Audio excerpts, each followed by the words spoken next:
Good afternoon. Thank you for joining the New York State Division of Homeland Security. It already is.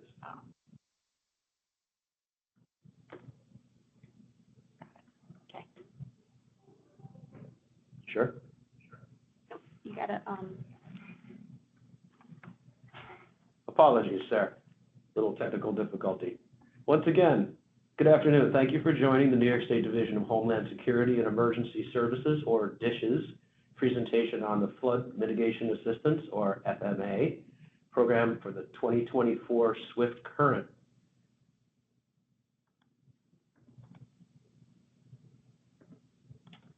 Okay, please keep some housekeeping items in mind. All participants will be muted upon entering the webinar. Q&A chat will be available during the webinar. Any questions will be answered to the extent possible at the end of the webinar as time allows.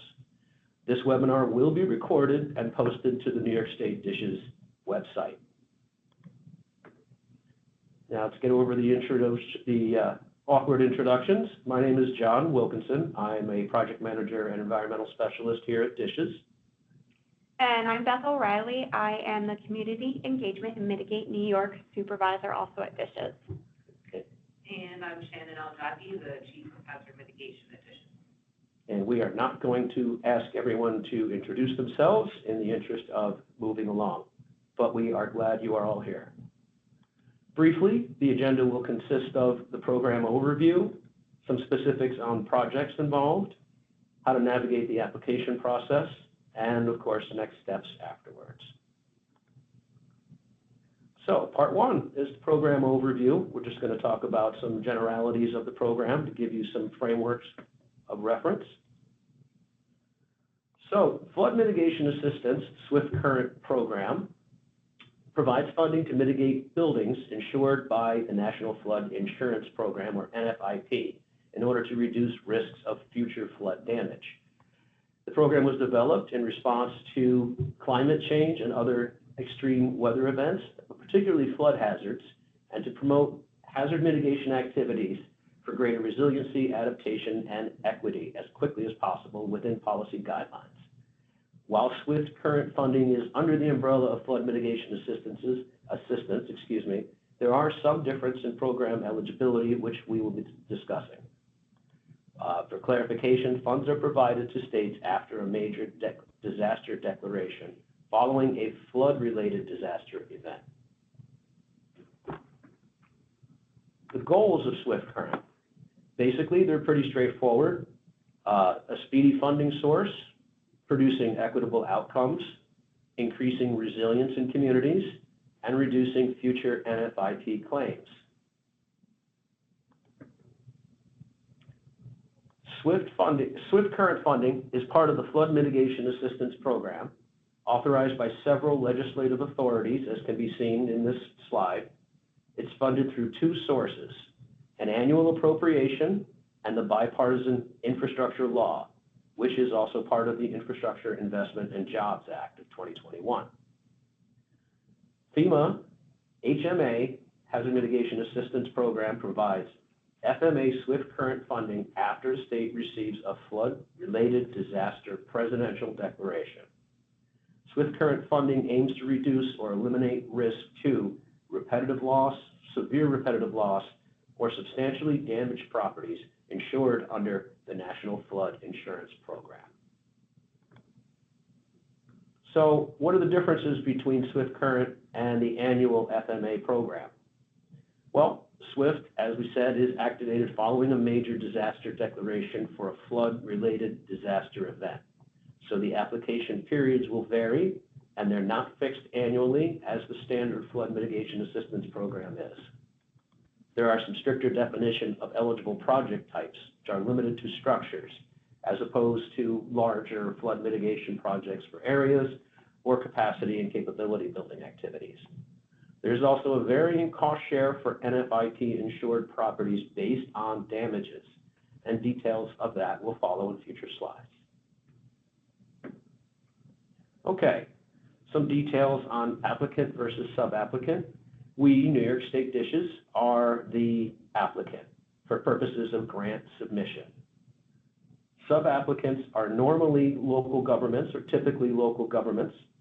Tribal governments may also apply as an applicant or as a sub-applicant if they are federally recognized tribe, and some state recognized tribes if there's an agreement already in place to that effect.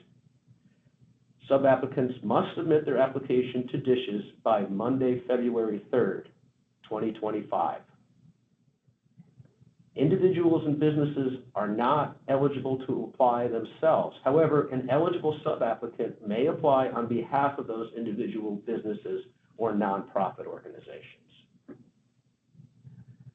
And here's some information on the cost share program. This program offers a fairly rare opportunity for a 100% federal cost share for structures that are defined as severe repetitive loss under flood mitigation assistance standards. There's some further descriptions there. FEMA FMA defined repetitive loss structures will be reimbursed at 90%. Also 90% for some structures under certain conditions, according to their their SVI score. Some other definitions can also be used for these categories. Community disaster resilience zones from FEMA,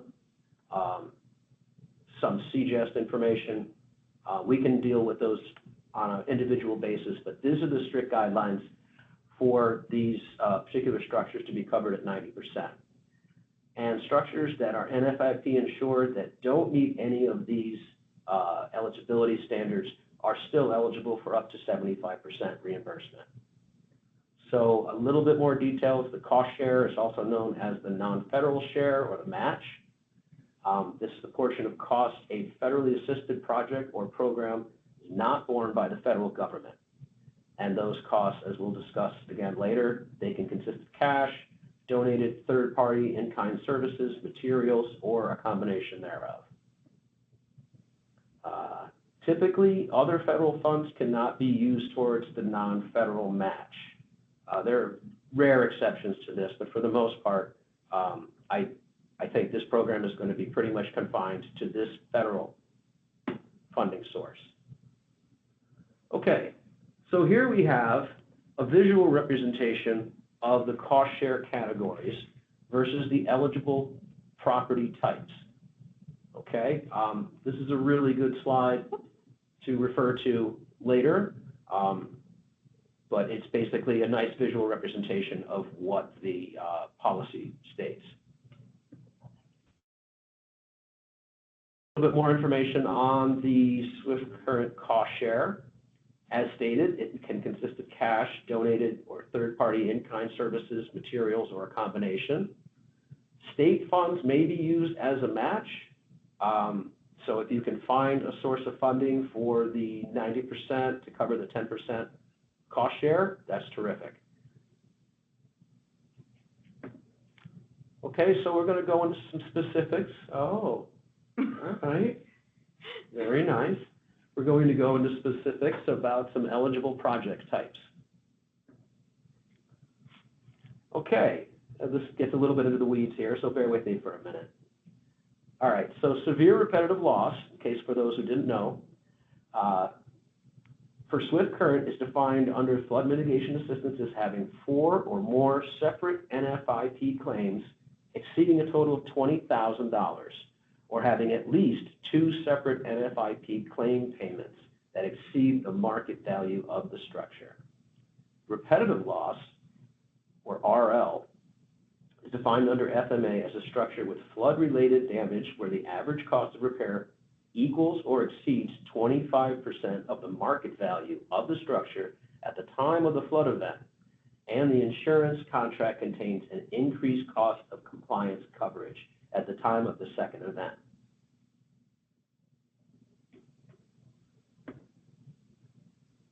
The NFIP has slightly different definitions. So for NFIP, they define severe repetitive loss properties as those with 4 or more separate NFIP building and contents claim payments of more than $5,000 each, or two or more separate building claim payments that in total exceed the current market value of the property. NFIP defines repetitive loss properties as those with flooding-related damage on 2 occasions within a 10-year period, resulting in a claim payment of $1,000 or more. I think we're going to have a lot of properties that qualify for that. Substantially damaged properties are either located in a special flood hazard area or floodplain that sustain damage where the total cost of repairs is greater than or equal to 50% of the structure's market value prior to the disaster.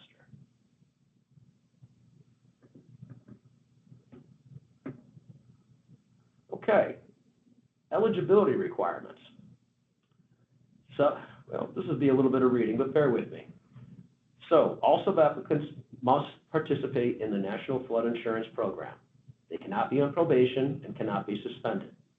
All structures included in the applications must be insured under NFIP both before, during, and after the mitigation. That includes the life of the structure for elevation and acquisition projects, or for elevation projects. All structures included in the project sub-applications must be FMA or NFIP defined severe repetitive loss, or substantially damaged. Elevation and mitigation reconstruction projects. Structures listed in the sub-application must have NFIP policy in effect at the flood mitigation of swift current application start date, and it must be maintained for the life of the structure, regardless of the flood zone. For acquisition and demolitions, the structure are listed in the sub-application must have an NFIP policy in effect as well at the FMA swift current application start date, and it must be maintained until the transfer of the property occurs, but also regardless of the flood zone. As you can see from the slide here, the total amount of federal funds available to New York State under this program are $20 million. And that's good. All right. More information on eligibility criteria. All projects must be technically feasible. So for instance, if you want to elevate a structure, it has to be determined that the structure can handle being elevated. They must be proven to be cost-effective with the BCA and the supporting documentation, with a benefit cost analysis, which we'll also discuss in a little bit more detail. The project must independently solve a problem or a portion of a problem that will eventually be completed in its entirety. It must address a repetitive problem that would affect public health and safety if it's not resolved. And it must take long-term geographical changes into account. Okay, so I'm going to list these activities because they're significant. While the program is limited in what structures can be affected, there are a number of options for structures, okay? So eligible project types include, under this program, only what's called individual flood mitigation projects. That does not mean only one structure, so I can also discuss that. These projects would include structure elevations, property acquisition and structure demolition or relocation, dry floodproofing of historic residential or non-residential buildings only, non-structural retrofitting of existing buildings and facilities, mitigation reconstruction, and structural retrofitting of existing buildings. And again, we have additional slides to discuss some particulars on those project types. And again, the eligible buildings are, as listed on the slide, FMA and NFIP, severe repetitive loss and repetitive loss, as well as substantially damaged structures. So, firstly, we're going to look at structure elevations. FEMA may pay to elevate a structure through a variety of elevation methods. And again, buildings proposed for elevation must be structurally sound, capable of being elevated safely.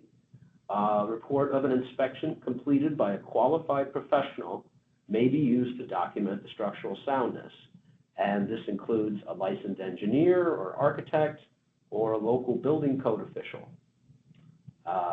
to specify homes do not have to be damaged to qualify, although homes that have claims may be prioritized by FEMA. Yeah, that addresses that. Next, we have acquisitions or buyouts. Property acquisition and structure demolition is the voluntary acquisition of an existing flood-prone structure and typically the underlying land. Conversion of that land to open space after the demolition of the structure. All properties must be deed restricted in perpetuity to open space uses to restore and conserve the natural floodplain functions. Some limited functions or some limited uses of open space are allowable by FEMA on a case-by-case basis and must be approved beforehand. There are pre-calculated benefits for buyouts, which I actually should have mentioned previously as well. Mind going back for just a second? Where are we going back to? Which one? To elevations. My apologies. I forgot to mention the pre-calculated benefits for structure elevations have recently been increased. The current value that's being used is just over $355,000. FEMA will be prioritizing projects that accomplish the most with the budget provided. So basically, while this target number is out there, projects that come in closer and have have lower costs and still accomplish the goals may be prioritized. Apologies for that mix-up there. And the pre-calculated benefit for acquisition or buyout projects has also been increased. So if the property is located in the special flood hazard area or qualifies as a repetitive loss or severe repetitive loss, even if it's outside of that special flood hazard area, and the cost of the acquisition is under $775,411, it's automatically cost effective. Now, multiple properties can be aggregated under this, which means you can apply for more than one property. One of the things that's noted in further guidance is if, let's say you have one structure that's covered at 100% and one structure that's covered at 90%, overall, the budget will be reimbursed at 95%. So, I'm going to move on to dry floodproofing.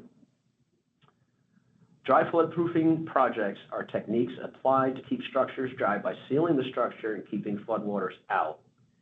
Dry floodproofing is not permitted in the coastal V zone. It is also only usable under these grants for historic residential structures, and those are typically structures that have been or are being listed on the National Register of Historic Places, or for non-residential structures.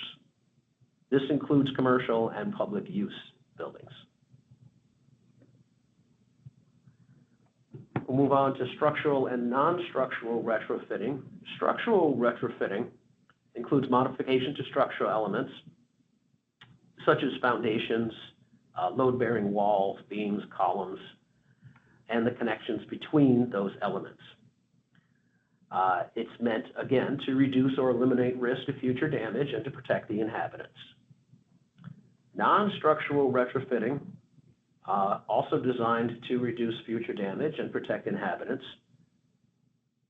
One example of this would be, as listed here, bracing a building to prevent earthquake damage, elevation of utilities from flood-prone basements is also a very common and popular mitigation effort that we see. So please keep that in mind. Okay, now we're going to talk about navigating the actual application process. And all eligible sub-applicants must apply for funding using FEMA Grant Outcomes, or FEMA Go, at the FEMA Go portal. And FEMA Go has a number of technical user manuals and support materials. So please check out FEMA Go for hazard mitigation assistance grants information. These links will be active in the presentation and the slides, and a number of them are also going to be available on our website. And the actual FEMA NOFO has a number of, so many of these links and resources that we recommend that you check that out, and we'll post that. Okay, now here's some tips, best practices on developing your applications. It's recommend you follow these practices outlined in the slide.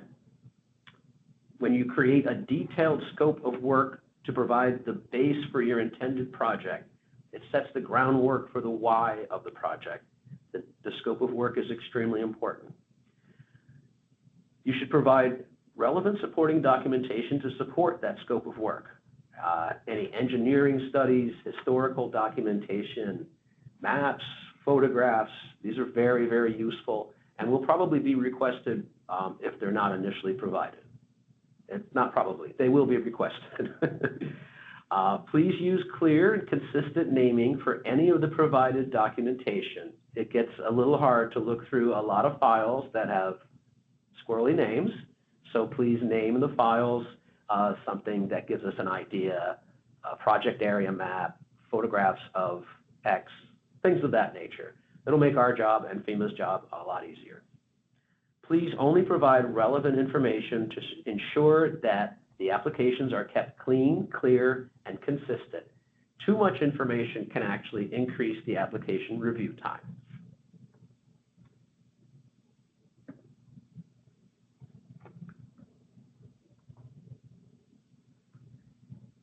And just keep in mind the things to avoid, which are pretty much in the included statements earlier. And please, if the project is flood mitigation, please be sure to check off the area is prone to flooding in the application responses.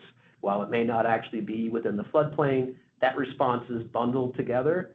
So yeah, if you have a flood mitigation project, you're probably in a flood-prone area. So just as an aside there. All right, now we're going to move on to allowable costs. And again, I'm going to read through it because it's important. Sub-applicants who are awarded FMA SWIFT current funding are eligible for reimbursement of pre-award costs directly related to developing the sub-application. They must have incurred these costs prior to the sub-application submission, and they must identify the cost as an individual line item in the cost estimate as part of the sub-application. For example, data to provide environmental reviews or develop a BCA, preparing design specifications, or conducting workshops and meetings related to the development and submission of sub-applications. Now, good news, FMA actually will consider pre-award costs that were begun before the application period as opposed to HMGP. They will require good documentation of any pre-award costs that are asked to be claimed. And pre-award costs count towards management costs. So just something to consider. Management costs, sub-applicants who are awarded FMA SWIFT current funding are eligible for reimbursement up to 5% of the total project award for the management costs. They must be used directly towards administration of the grant, and they're also referred to as indirect costs. The cost share will be the same as the total project cost share calculation. So to clarify, HMGP usually has a 75%, 25% cost share. So this program, whether you are reimbursed at 75%, 90%, or 100%, that is the amount the cost shares will be reimbursed. I'm sorry, let me clarify. HMGP traditionally reimburses 100% of management costs. So under this program, depending on what the overall approval is, that is the cost share for your management costs as well. Management costs have to be added to the scope of work section and identified in the budget. Okay, everyone's favorite benefit cost analysis information. Benefit cost analysis is a method to determine future risk reduction benefits of a hazard mitigation project and compares those benefits to its costs. It's used when evaluating proposed hazard mitigation projects prior to awarding the funding.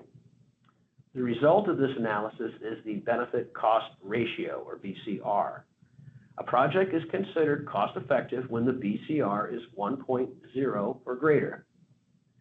Applicants and sub-applicants must use FEMA-approved methodologies and tools, such as the BCA toolkit, to demonstrate the cost-effectiveness of their projects. Mitigation actions that address multiple hazards may provide greater benefits. Mitigation actions that reduce risk to critical facilities will provide greater benefits as well.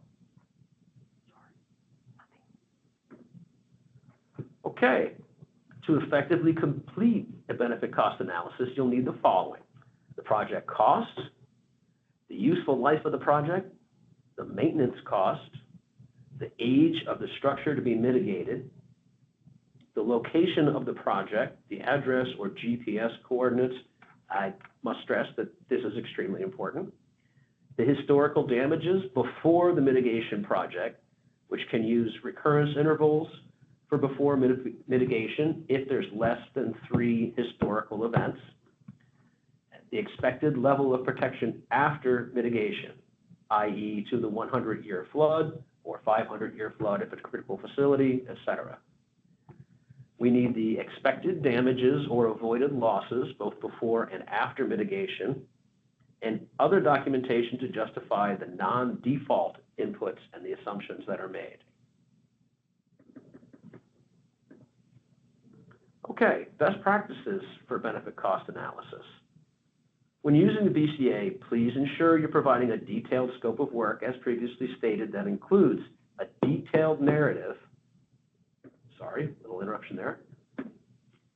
Alternative projects, impacts from historical events, copies of supporting documentation such as engineering plans, studies, maps, photos. Mitigation mitigation actions that provide protection for multiple hazards provide greater benefits. So keep that in mind. If your mitigation action will provide more than one protection, make sure to utilize that in your BCA. Whenever a non-default value is used in the BCA toolkit, users should enter at least 1 to 2 sentences in the comment box and include any supporting documentation with the project application. BCA comments should cite the file name and the page section as appropriate. Okay, there's some common pitfalls of BCAs. Usually a lack of supporting documentation. Sometimes there are assumptions that are not quite justified or well documented. After mitigation damages or residual damages, which are damages that still affect the asset, after the mitigation activity is finished, most mitigation projects will still have some level of residual damage, except for acquisition projects, since the asset is completely removed from the floodplain. Another pitfall is when it's unclear if the project is a standalone solution. Per the guidance in 44 CFR 206434, eligibility subpart, is that they solve a problem independently or constitute a functional portion of a solution where there's assurance that the project as a whole will be completed. Projects that merely identify or analyze hazards or problems are not eligible under this program. And lastly, a lack of supporting documentation for upstream or downstream impacts. Very often what's considered is the immediate parcel, so it's good to consider what's happening both upstream and downstream of that parcel. All right, we're on to our next steps, and we're close to finishing. Okay. DHSES will begin to review sub-applications as they are submitted. The official review process will take place from now through January. During this time, RFIs may be issued and sub-applicants will have 10 business days to complete and return that RFI to DHSES. A New York State review panel will be reviewing, scoring, and priority ranking completed applications, which will determine the order that they are submitted to FEMA. Please note there will be no extension or exceptions to the RFI deadlines, so please be responsive. We will be providing a copy of these slides so that you have this information on additional resources at your disposal. I also recommend reviewing our website as soon as this information is available. And if you can and have the time, I highly recommend looking through FEMA's entire Notice of Funding Opportunity, which has some additional details that haven't been described here. And I think that that's going to bring us to a conclusion here. This is our contact information. Please address any of your questions to our hazard mitigation at dhses.newyork.gov website.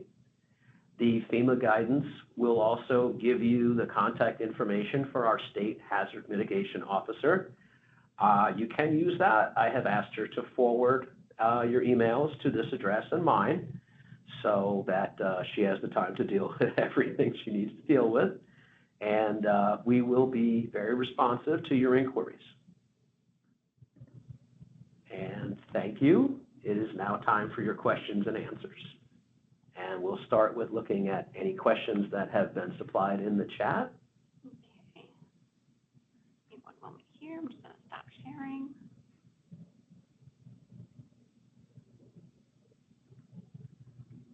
Okay. I don't see any questions. Oh, there we go. How do we find out if there is an open disaster declaration we could apply under? Okay, that would be under our Notices of Funding Opportunity for our Mitigate New York website, hazard mitigation specifically. That's going to be kept updated, and we do expect that there will be more announcements shortly. So I would also recommend, if you haven't already, to put your name, title, and jurisdiction or agency in the chat. We normally do send out notices of funding opportunity through the New York State Watch Center, and are working on sending out more communication about notices of funding opportunity to specific counties and those who wish to receive that type of notices.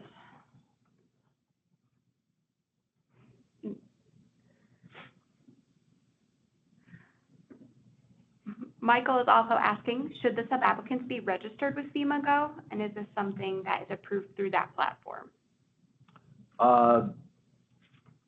Yes, they will have to register in FEMA Go if they're not already. Everyone's going to need a UEI number. So if you don't have that, it's recommended that you do get one. FEMA says you should get all of your, you should get your UEI number.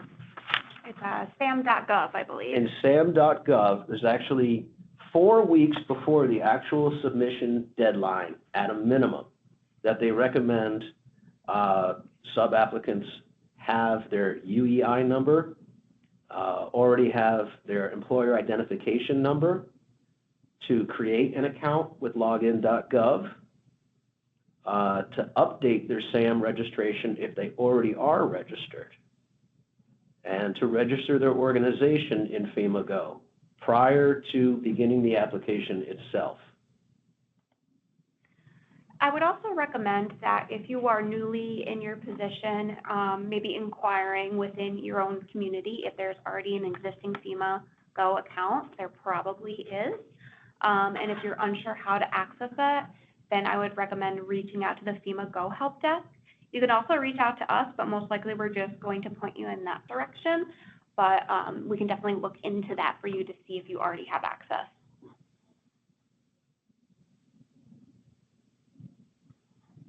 Are there any other questions? I know everyone's muted, but if you'd like to go live, you can raise your hand and I can unmute you.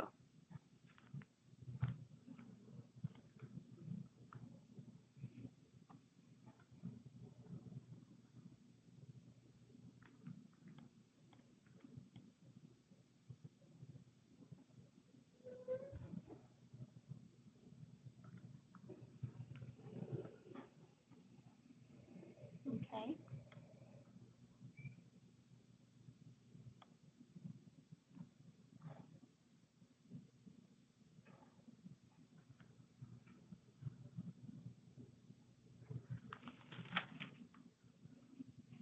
Well, I would say, barring no more questions, Okay. you can be free to leave, and then we'll stay on for a few more minutes. Yeah, if anybody wants to stay on, we can go over some specifics.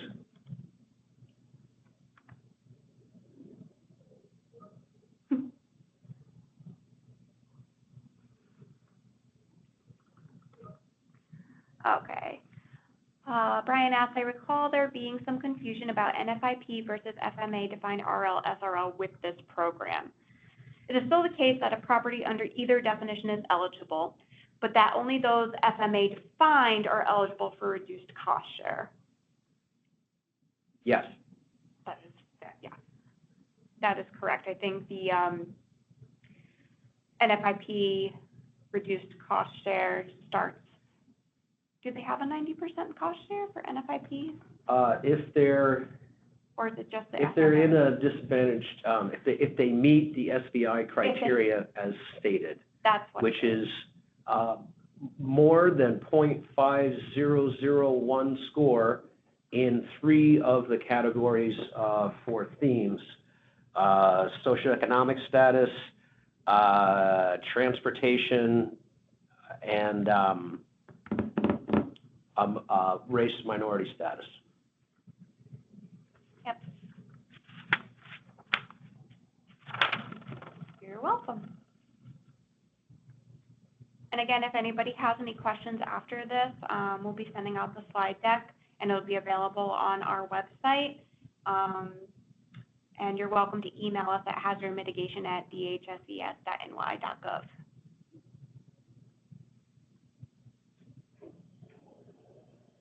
Okay, well, thanks again, everyone. And if you come up with a question, please contact our hazard mitigation website, and I'll get back to you.